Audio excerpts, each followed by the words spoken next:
வணக்கம் தோழர்களே, நான் சுந்தரவள்ளி. வயநாட்டில் மிகப்பெரிய நிலச்சரிவு ஏற்பட்டிருக்கு. மீண்டும் மீண்டும் அங்கே நிலச்சரிவுகள் ஏற்பட்டுக்கிட்டே இருக்கு.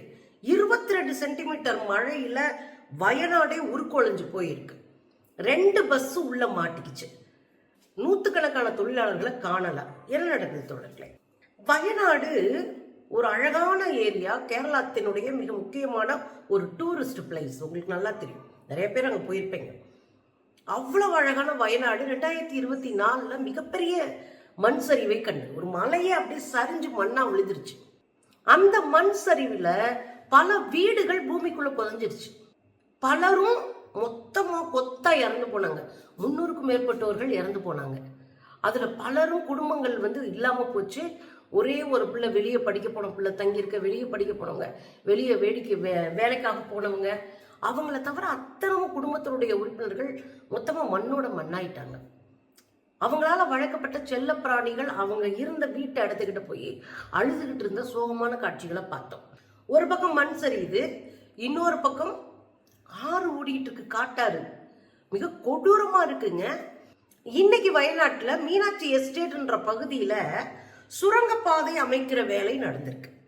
அதுல ஒட்டுமொத்தமான மண் சரிவுல ஒரு பாலமே முங்கி போச்சுங்க. ஏற்கனவே பலமுறை இயற்கை ஆர்வலர்கள், சுற்றுச்சூழல் பங்களிப்பாளர்கள், ஆய்வாளர்கள் தெளிவா மீண்டும் மீண்டும் சொல்றாங்க, வயநாடு ரொம்ப ஆபத்தான கட்டத்துல இருக்கு, எந்த வேலையும் பார்க்காதீங்கன்னு சொன்னாங்க. ஆனா இங்க ஒன்றிய அரசு அங்கே பாதை போடுகிற, சுரங்கப்பாதை போடுகிற ஒரு திட்டத்தை கையில் எடுத்து செஞ்சிட்டு இருக்கிறாங்க. அதுல எங்க கோழிக்கோடுல இருந்து இங்க வயநாட்டுக்கு சுற்றுலா தலம்ன்றனால ஒரு சுரங்கப்பாதை மாதிரி அமைச்சிட்டோம்னா போக்குவரத்துக்கும் நல்லா இருக்கும், மக்களும் நிறைய பேர் வந்துட்டு போவாங்கன்னு நம்பி இந்த இதை செய்யறாங்க. இவங்க இந்த வேலையை ஆரம்பிச்ச உடனே, ஒன்றிய அரசு இந்த வேலையை ஆரம்பிச்ச உடனே அந்த மாவட்ட கலெக்டர் அந்த ரயில்வே துறைக்கு, அதுவும் Konkan railway southern railway, Konkan railway, north railway, இப்படி நிறைய பிரிச்சிருக்காங்களே. இதுல கொங்கன் ரயில்வே இந்த பணியை எடுத்து கையில செஞ்சுட்டு இருக்காங்க.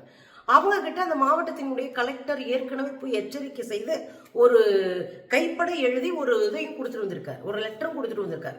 அதுல அவர் என்ன சொல்றாரு, மண் சரிவு அதிகமாக உள்ள ஒரு பகுதியாக இப்போ வயநாடு இருக்கு, இந்த வேலை செஞ்சீங்கன்னா மிகப்பெரிய இழப்பை வயநாட்டு மக்கள் சந்திப்பாங்க, இது மண் புத புதன்னு உதிர்ற மண்ணா மாறி போயிருக்கு, நீங்க இந்த திட்டத்தை கவனமா செய்ய வேண்டியிருக்கும், பாதுகாப்பு ஏற்பாடுகளோடு இந்த திட்டத்தை செய்ய வேண்டியிருக்கும் அப்படின்னு அவர் கடிதம் கொடுத்திருக்கிறார். இப்ப என்ன ஆகி போச்சு, அவங்க அங்க வேலையை ஆரம்பிக்க 22 சென்டிமீட்டர் மழையும் சேர்ந்துக்குச்சு. ஆல்ரெடி சுரங்கப்பாதை வேலை போயிட்டு இருக்கு, ஏற்கனவே ஒரு பேரழிவை சந்திச்ச ஊர் அந்த வயநாடு.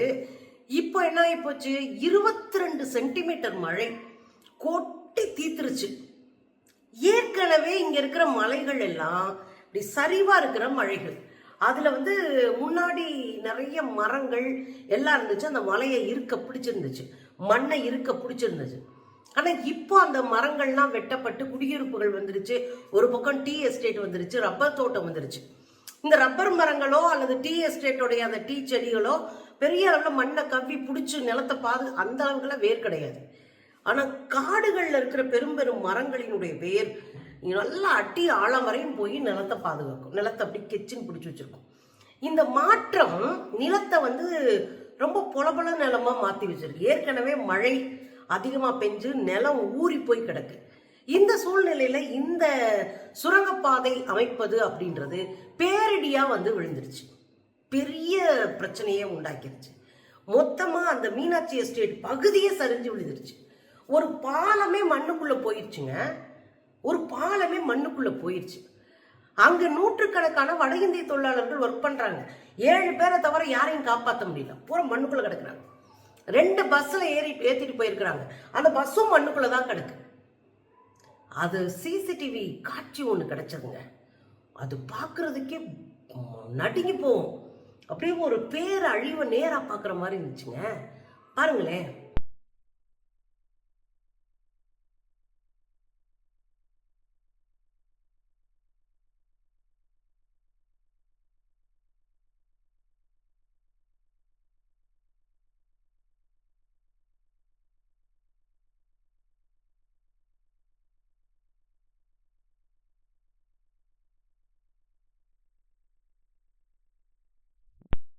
பாத்தீங்கல்ல, ஏங்க உலகம் அழிகிற ஒரு காட்சியை பார்த்த மாதிரி இல்லை, அப்படியே சரிஞ்சு மலை மலை மலை அப்படியே வருது. ஒரு டேங்கர் லாரியவே இப்படி அடிச்சு திருப்பி கொண்டு போய் அங்கே போட்டுருச்சுங்க.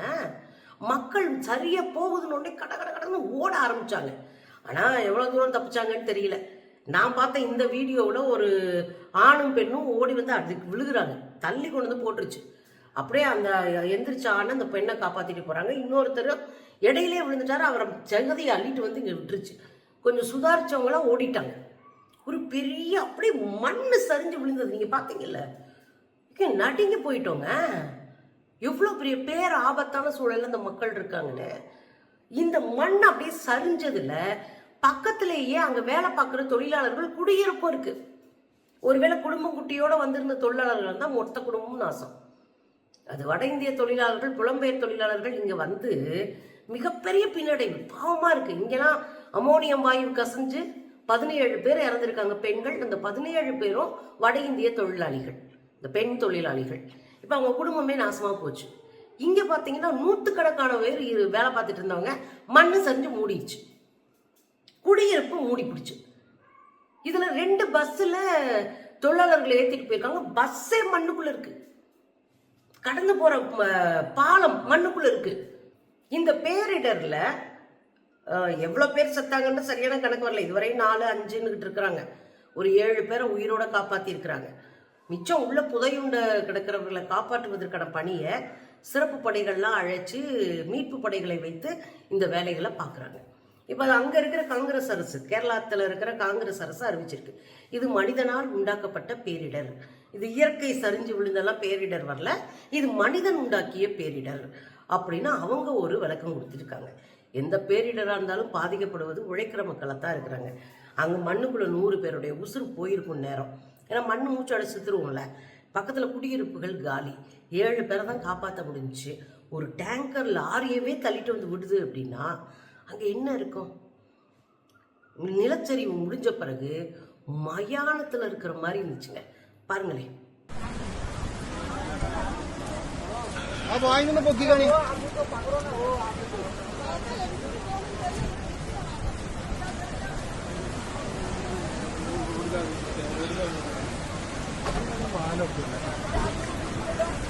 பாத்தீங்கல்ல, ஒரு மலை பிளே கிரவுண்ட் மாதிரி ஆகி போச்சுங்க.